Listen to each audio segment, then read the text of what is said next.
¿Ya se logra ver mi presentación? Sí, doctora. Ya, muy bien. Entonces, vamos a empezar. Eh, Buenas tardes con todos. Yo soy la doctora Lenny Flores Carvajal. Yo soy cirujana pediátrica y neonatal y soy docente de práctica del Instituto Nacional de Salud del Niño de San Borja, ¿no? Estoy muy contenta con ustedes. La práctica es muy interesante, muy interactiva, ¿no? Entonces, los que han tenido la oportunidad de rotar en San Borja han visto que hay eh, casitos interesantes, ¿no? Entonces, vamos a iniciar con el primer tema, que es hernia diafragmática congénita. Y pues esta es una patología frecuente en nuestra institución y en realidad si nos basamos a la estadística, pues la hernia diafragmática es relativamente frecuente en una estadística general. ¿Ok? Em, Vamos a ver que si quisiéramos nosotros conceptualizar hernia diafragmática, pues vamos a tener que decir, ¿no? Que existe un defecto en el diafragma a través del cual, ¿no? El contenido del abdomen protruye hacia el tórax, ¿ok? Esta, esta herniación o esta protrusión del contenido abdominal hacia el tórax, pues repercute de forma importante sobre varias estructuras torácicas, ¿no? Una de ellas, pues, es el pulmón, ¿ok? Que como ustedes ven acá, está sufriendo un efecto de masa, ¿no? Por las vísceras que vienen, ¿no? A través de ese defecto hacia el tórax. ¿Y qué va a suceder? Pues este pulmón no se va a desarrollar, ¿sí? Y por ello el pulmón en estos bebés va a estar hipoplásico. Entonces, si ustedes miran aquí en estas radiografías, pues se ve que hay, que existe el contenido, ¿no? Intraabdominal, ¿no? Y este está ascendiendo hacia el tórax. De igual forma aquí, ¿no? Probablemente se ve que hay gran contenido abdominal a nivel torácico, de tal forma que ni siquiera se puede evaluar el pulmón del lado afectado, ¿ok? De igual forma en esta radiografía, ¿no? Vemos que el intestino delgado y probablemente el grueso pues están ascendiendo hacia el tórax y aquí, bueno, sí se logra ver pobremente la silueta del pulmón de este lado, que es el lado izquierdo.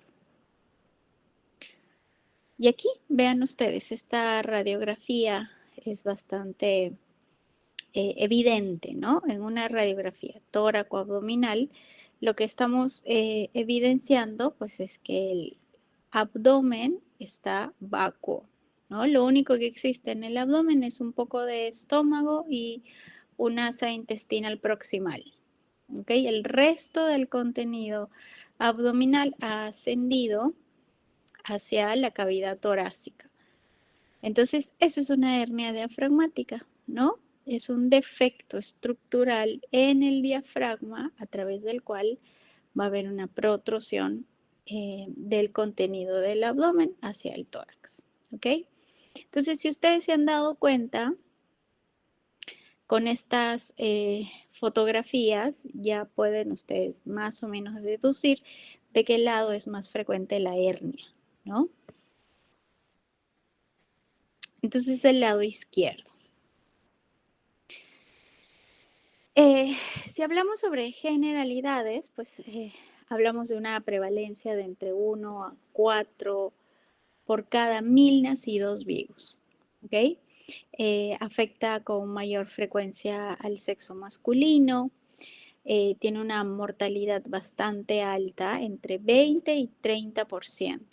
¿sí? Es decir, de cada 10 recién nacidos con hernia diafragmática, 2 o 3 pueden fallecer. Pero esta mortalidad va a depender mucho del grado de hipoplasia pulmonar, la existencia o no, y si esta existe, de la gravedad de la hipertensión pulmonar. Y también es importante, si hablamos de mortalidad, pues valorar la existencia de otras malformaciones asociadas. ¿Ok? Ya les había adelantado, ¿no? Si quisiéramos nosotros saber de qué lado es más frecuente, porque evidentemente tenemos un hemidiafragma derecho y un hemidiafragma izquierdo, ¿no? Entonces, el lado más frecuente es el lado izquierdo, ¿sí? Con más o menos 80 a 85% de frecuencia. El lado derecho solamente es frecuente entre 13, 15, 19%. Y existe también una variedad donde la hernia pudiera ser bilateral. ¿Ok? Gracias a Dios, este porcentaje es muy pequeño, es el 1%. ¿Y por qué digo esto? Porque los recién nacidos que tienen hernias bilaterales fallecen a las pocas horas de vida. ¿Ok? Y luego tenemos la clasificación de la hernia, de si la hernia está en la cara anterior o en la parte anterior del diafragma o en la posterior. Si se desarrollara en la parte anterior, pues esta tiene un nombre particular, es la hernia de Morgagni. Suele representar el 23% de las hernias y la hernia más frecuente es la hernia posterior, llamada también hernia de Botch-Dalek. Las hernias también suelen clasificarse según el tamaño, ¿sí? En defecto de tipo A, B, C o D. El defecto de tipo A es pequeño, el defecto de tipo B es mediano, el C es grande y el D pues ya es una agenesia del hemidiafragma afectado. Y esta clasificación es importante en la reparación quirúrgica, ¿sí? Más adelante se los explicaré. Entonces aquí vemos de forma comparativa, ¿no? La clasificación de la hernia según el tamaño del defecto. Vean ustedes que el defecto de tipo A pues representa un defecto menor, mientras que el defecto de tipo D representa un defecto importante. Cuando nosotros hablamos de cómo es que se desarrolla la hernia diafragmática, pues uno tenemos que hablar de embriología y otro de el desarrollo pulmonar, ¿no? ¿Por qué de embriología? Porque evidentemente el diafragma va a desarrollarse a partir de primordios embriológicos, ¿no? Entonces, a partir de la cuarta, quinta semana de gestación, la hernia va a empezar, perdón, el diafragma va a desarrollarse y básicamente se va a desarrollar de 4 estructuras, ¿no? La primera estructura que va a dar origen a la parte tendinosa del diafragma, que es esta de aquí, que es la parte central, va a devenir del septum transverso. ¿Ok? Luego tenemos la parte muscular, que es esta rosada, que está en la parte más periférica. Esta se va a desarrollar de la membrana pleuroperitoneal, ¿ok? Y además de todo lo que es la estructura corporal periférica. Y finalmente tenemos una porción especial del diafragma, que es la crura diafragmática, ¿sí? Esta crura diafragmática se va a derivar de lo que es el mesenterio del esófago, porque a través de esta crura, va a emanar el esófago, ¿no? Entonces, la adecuada fusión de estas 4 estructuras va a dar origen a un diafragma normal, como el que estoy resaltando aquí al lado izquierdo. Sin embargo, si hubiera la alteración, ¿no? De la fusión de alguna de estas estructuras, lo que va a dar origen es algún tipo de hernia, ¿no? Ya sea una hernia posterior, una hernia anterior, una hernia derecha o una izquierda. Junto con la embriología, pues es importante saber que durante el desarrollo del embrión y del feto, pues también se tiene que desarrollar el pulmón, ¿no? Y este pulmón tiene 5 etapas de desarrollo, empezando pues desde la zona conductiva en las primeras etapas y luego eh, las zonas respiratorias, ¿no? Llegando a formarse más o menos a partir de la semana 19 ya el esbozo de alveolo, ¿no? Para que la semana 22, 23 ya se empiece a formar, eh, perdón, en la semana 26 empieza a formarse los alveolos primarios, ¿no? Los ductos alveolares y ya para el final de la gestación, más o menos 34, 35 semanas, y empieza a formarse los sacos alveolares, que son las unidades respiratorias del pulmón.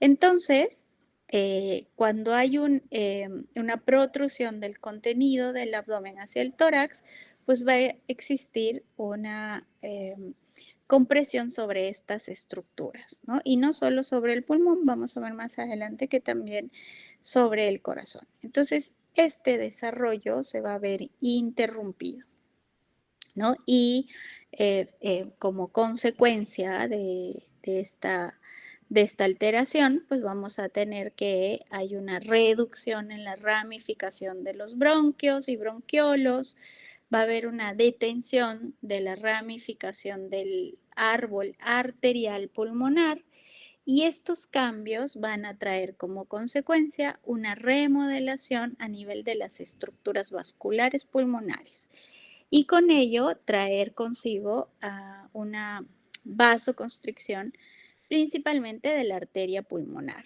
¿ok? Y en general, ¿no? Como resultado de todo este proceso alterado del desarrollo pulmonar, pues se va a producir una pérdida de la masa pulmonar que va a conducir a una hipoplasia pulmonar post nacimiento, ¿ok? Entonces vamos a ver cuáles son esas secuelas, ¿no? Este es el desarrollo normal del diafragma, ¿ok? Aquí se ha producido una fusión adecuada de las estructuras embrionarias que dan origen al diafragma. Por lo tanto, el pulmón, el corazón, los grandes vasos han tenido un desarrollo normal, ¿no? Y las estructuras abdominales en su cavidad. ¿Qué sucede cuando se forma una hernia diafragmática? Pues ya sabemos que hay una protrusión del contenido abdominal hacia el tórax y por ende este pulmón pues no tiene espacio para que se siga desarrollando y por lo tanto va a ser un pulmón hipoplásico, ¿sí? Pero la secuela no solo es a nivel del pulmón, sino también a nivel del corazón. ¿Qué pudiera suceder a nivel del corazón? Entre muchas otras cosas, pues lo más importante es que hay una disfunción biventricular, ¿no? Y específicamente, en la mayoría de los casos, hay una disfunción del ventrículo izquierdo, ¿sí? También hay una alteración del mediastino, porque este suele desviarse hacia el lado contralateral, ¿ok? O pudiera haber un incremento en las cámaras cardíacas del lado izquierdo, ¿ok? También, ¿no? La alteración a nivel pulmonar implica que hay una detención de la ramificación de los bronquios, hay una disminución del crecimiento de la masa alveolar, ¿no? La vía aérea generalmente es una vía aérea hiperreactiva y en general hay una disfunción o hay una anormal capacidad de difusión a nivel de los alveolos. Y no solo la masa alveolar se ve afectada, sino también la vasculatura pulmonar, ¿sí?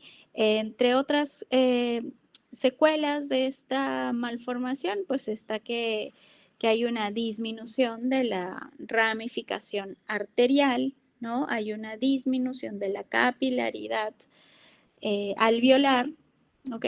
Y otra cosa importante, pues es que hay un engrosamiento de el espesor de la pared muscular de los vasos arteriales pulmonares, ¿no? Lo que finalmente pudiera conllevar a un aumento, una de las causas de un aumento de la presión eh, pulmonar, ¿ok?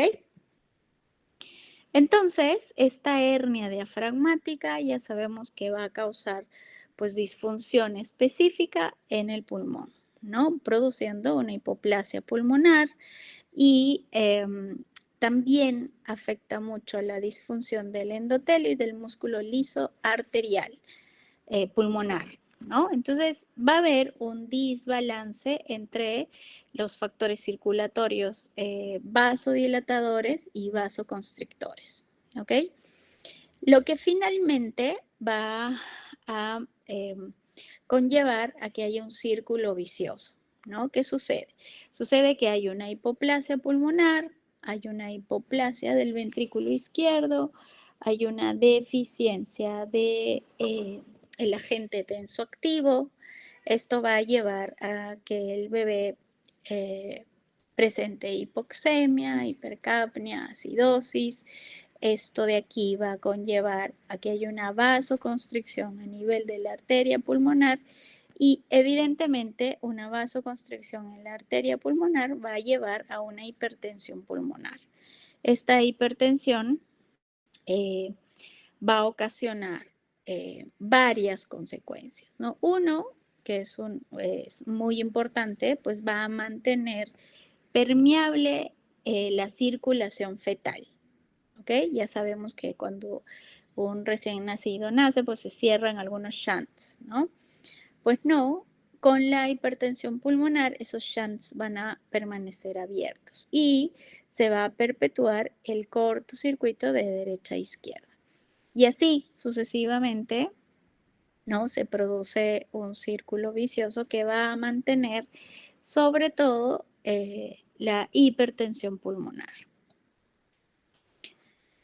Entonces, otro factor importante y pronóstico de un bebé con hernia diafragmática, pues es tenga, eh, que tenga otras anomalías asociadas, ¿no? Eh, más o menos el 60-70% de los bebés pues tienen defectos diafragmáticos aislados, pero el resto de porcentaje tiene otras malformaciones asociadas, ¿no? A la cabeza, malformaciones cardiovasculares, genitourinarias, musculoesqueléticas y malformaciones del sistema nervioso central, ¿sí? ¿Qué significa que un bebé tenga asociado otra malformación congénita? Pues que el pronóstico de sobrevida disminuye, ¿sí? A veces, ¿no? Cuando esta patología es identificada en la etapa fetal o en etapas tempranas en algunos países, viendo que tiene otras malformaciones asociadas, pues a veces se decide la interrupción del embarazo, ¿no? Y principalmente esto es porque hay un aumento en la tasa de mortalidad. Muy bien, entonces nos vamos al diagnóstico prenatal. Sí, cuando nosotros intentamos hacer el diagnóstico, pues en etapas tempranas de la gestación, tenemos que recurrir a la ecografía. Esta debiera hacerse entre la semana 18 y 22 y principalmente lo que se busca pues son algunos signos específicos, ¿no? Como que se encuentre el estómago al costado de la cavidad cardíaca o al costado de los grandes vasos, ¿ok? Em, También se pudiera tener en cuenta que si en una ecografía nosotros observamos alguna imagen sospechosa o rara que no pudiera definirse por este medio, ¿ok? Tuviéramos que usar otra alternativa. ¿Cuál es? Pues es la resonancia magnética, ¿no? Que se debiera usar en casos específicos como que una ecografía no haya podido ser determinante, o también se usa mucho en pacientes que tienen oligohidramnios o que son obesas. Eh, si logramos hacer el diagnóstico prenatal, pues lo único que toca es planificar el recibimiento del bebé, ¿ok? Y esta planificación pues implica todo un equipo multidisciplinario que probablemente lo comentemos más adelante. Pero si no hemos logrado hacer el diagnóstico prenatal por diversas razones, ¿no? Específicamente porque no se ha llevado un control prenatal adecuado, pues nos toca hacer el diagnóstico ya en la etapa postnatal, ¿no? Aquí tienen que saber que el 50% de los bebés no se diagnostica en etapas tempranas en la vida neonatal, ¿no? Sino que pudieran retrasarse hasta más o menos los 18, ¿no? O 20 meses. ¿Y qué va a suceder? Pues vamos a tener un niño de más o menos 1 año y medio que tiene síntomas respiratorios muy frecuentes, que tiene síntomas gastrointestinales también frecuentes. Recuerden que aquí pudiera estar el estómago, el intestino delgado, el intestino grueso, y evidentemente el bebé no va a comer de forma adecuada, ¿no? Entonces, por ende, pudiera tener falla en el crecimiento, ¿no? Entonces, en estos bebés que tienen esta presentación tardía, pues en algún momento de la enfermedad se le va a solicitar una radiografía de tórax, que es un medio diagnóstico bastante rápido y eficaz. Y ahí es donde nos vamos a dar cuenta que pues tiene una hernia diafragmática, ¿ok? Pero ¿qué sucede con el resto de bebés, ¿no? ¿Cómo vamos a poder nosotros hacer la sospecha o tener la sospecha de hernia diafragmática en la etapa neonatal? Pues estos bebés tienen una presentación clínica bastante clásica, ¿no? Un bebé que tiene distrés respiratorio agudo, ¿ok? Que tuviera esta apariencia, ¿no? Del abdomen excavado y que tenga el pecho hinchado, y cuando ustedes lo examinan, pues en el hemitórax del lado izquierdo no se escucha murmullo vesicular, sino ruidos intestinales, ¿no? Y que ustedes por la dificultad respiratoria y por ese hallazgo le solicitan una radiografía de tórax, evidentemente vamos a encontrar, ¿no?, la hernia diafragmática, ¿no? Entonces, en resumen, un recién nacido que nace con dificultad respiratoria agudo, ¿no? Y que vemos que tiene el abdomen medio excavado, ¿no? Y que tiene el pecho hinchado y que se escucha niveles hidroaéreos en el tórax, debiéramos de pensar que tiene una hernia diafragmática, ¿ok? Entonces, la radiografía en estos bebés es mandatoria. ¿Qué vamos a encontrar? Asas intestinales en el tórax, hipoplasia pulmonar, ¿no? Va a haber desviación del mediastino, etcétera.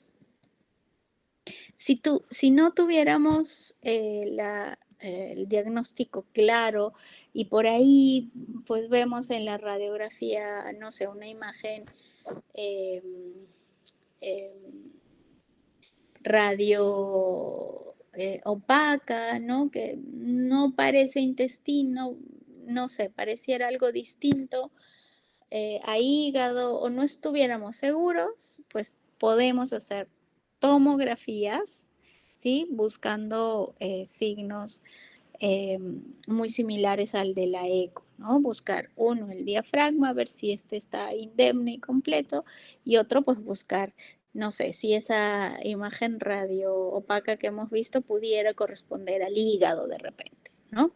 O finalmente también pudiéramos hacer una resonancia magnética en la etapa postnatal, ¿ok? Llegamos al manejo. Una vez que ya tenemos el diagnóstico, pues debemos de darle el manejo a estos bebés con hernia diafragmática. Y para esto también deben de saber que antes de que el bebé nazca existe un manejo prenatal. ¿Cuál es? El de la oclusión traqueal, ¿ok? Por fetoscopía, ¿no? Y dentro del manejo postnatal, pues corresponde el manejo médico de inicio y luego el manejo quirúrgico propiamente dicho para reparar el defecto.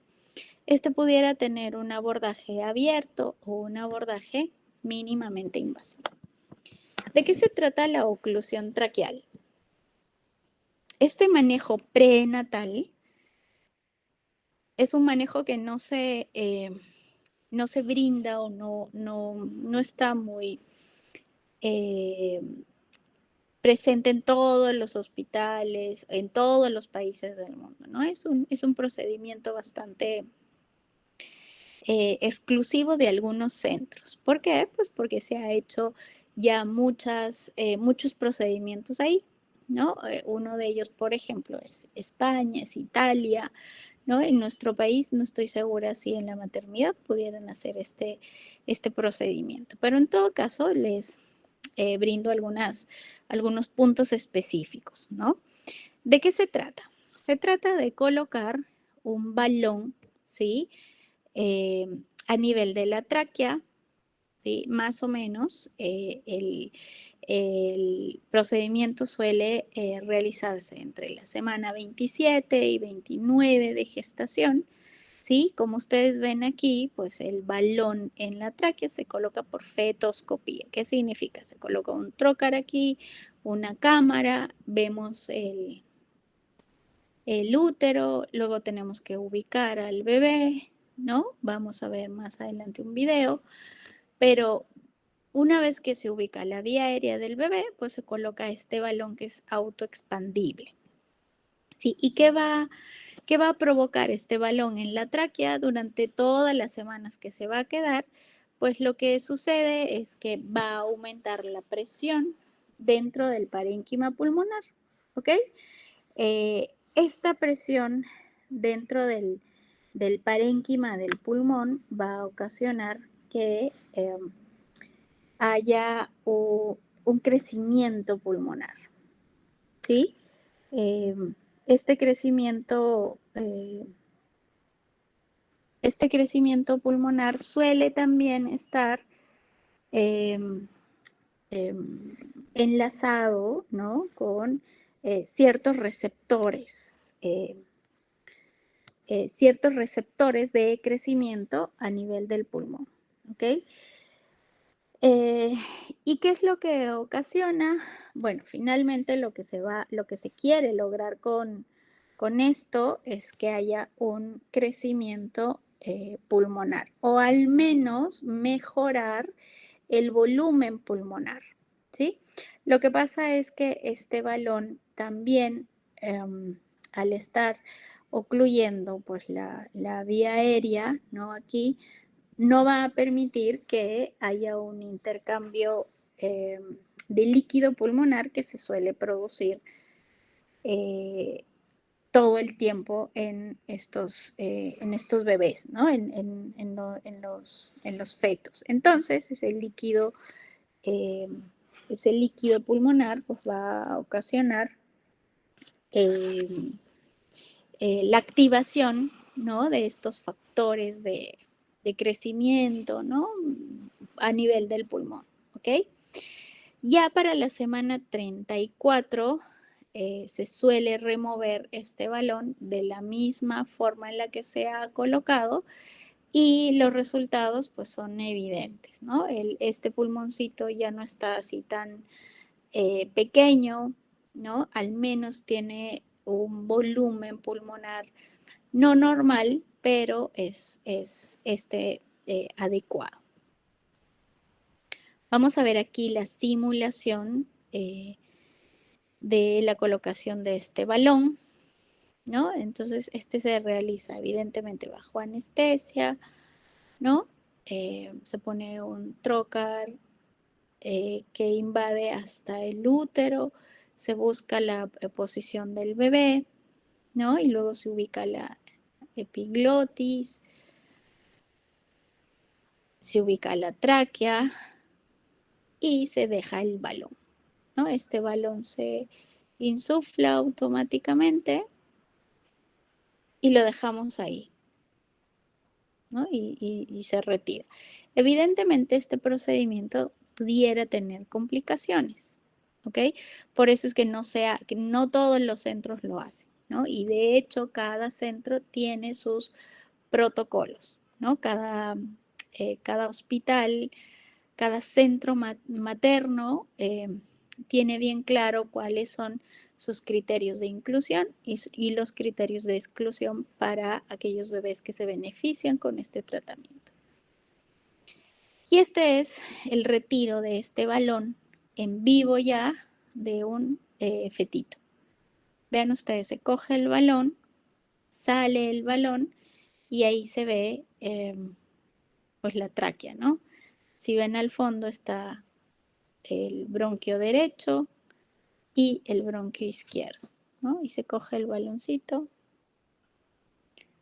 se extrae el balón y atrás queda la vía aérea con los bronquios principales.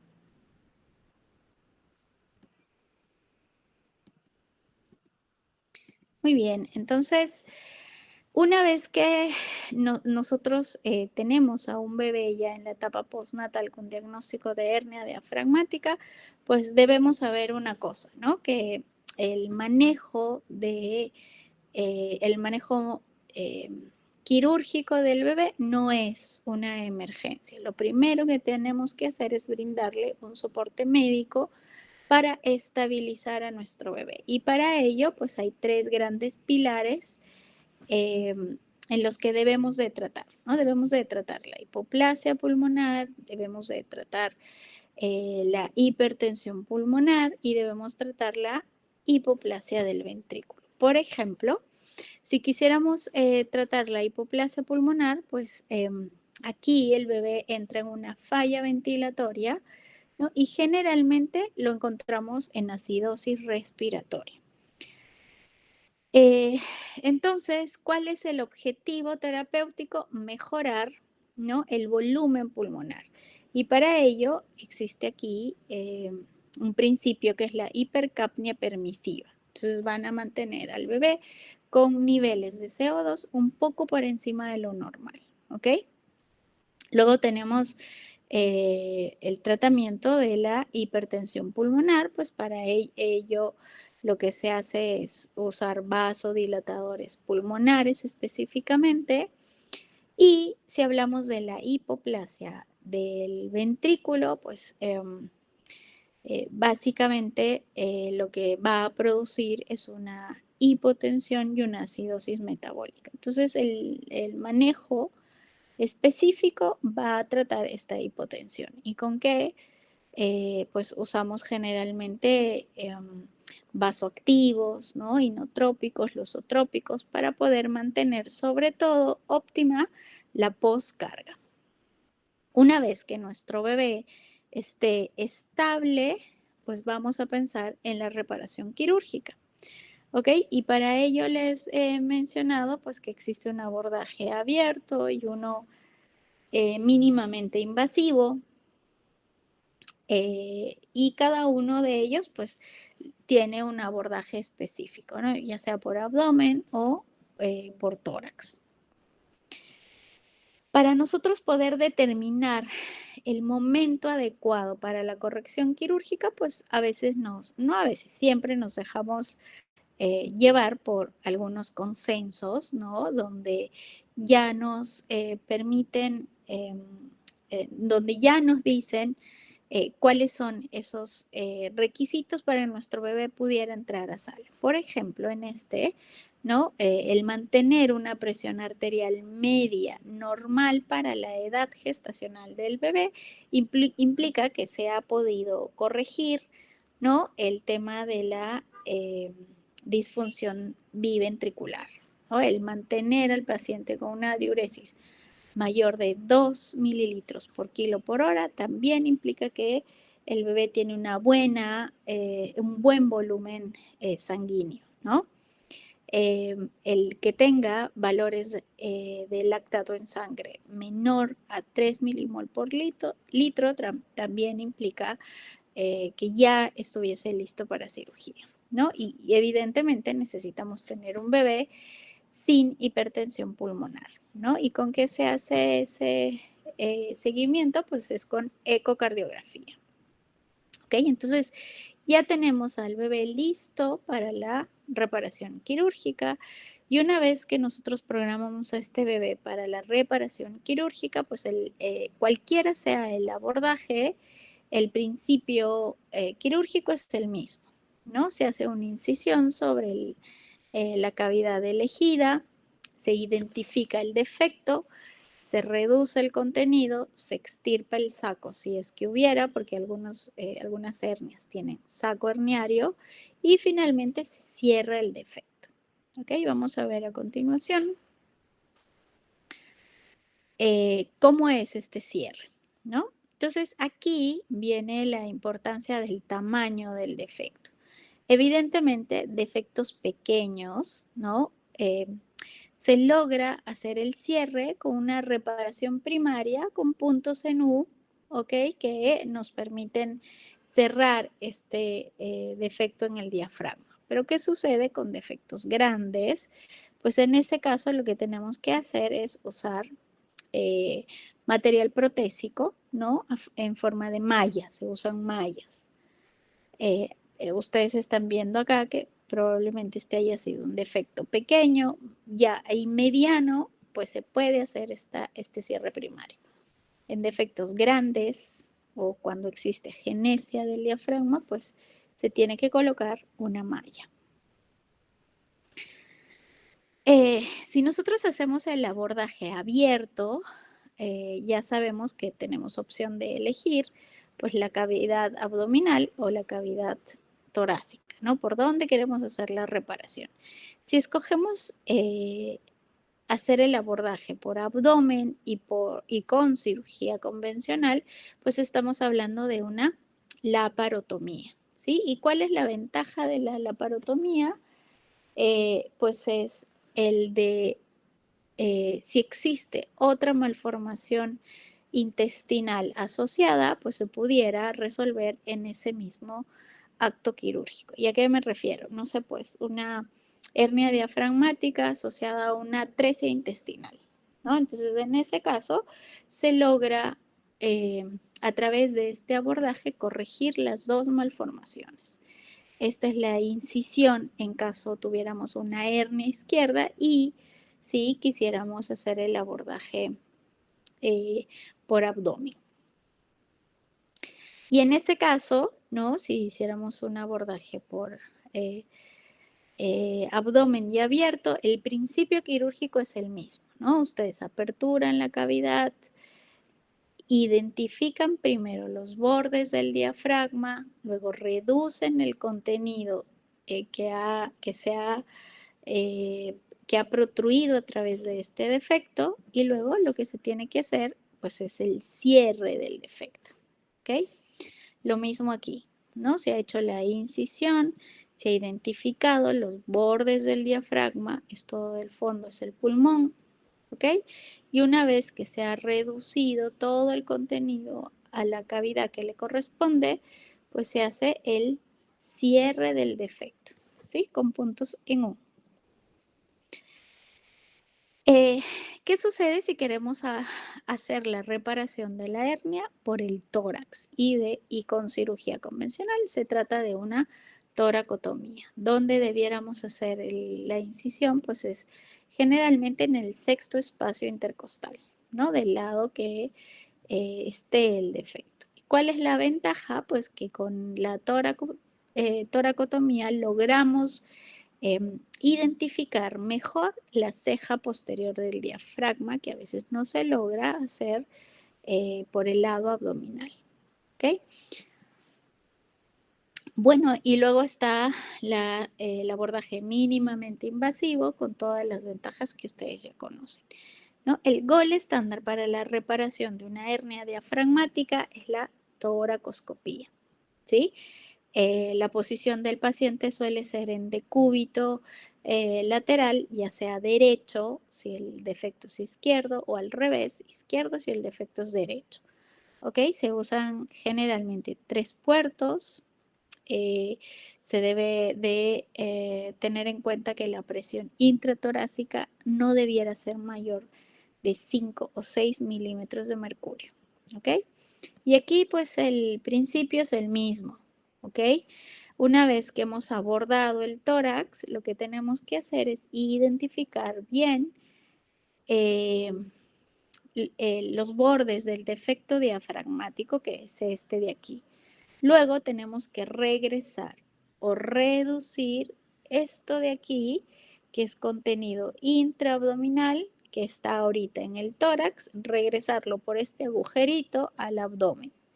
Esa es la reducción de la hernia. Y una vez que se ha reducido todo, pues empezar a cerrar este defecto. ¿Ok? Muy bien, ¿preguntas hasta aquí?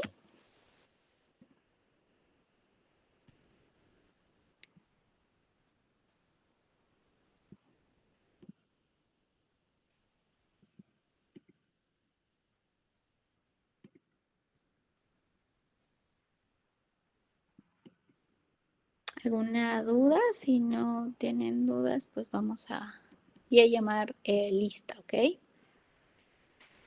A ver, chicos.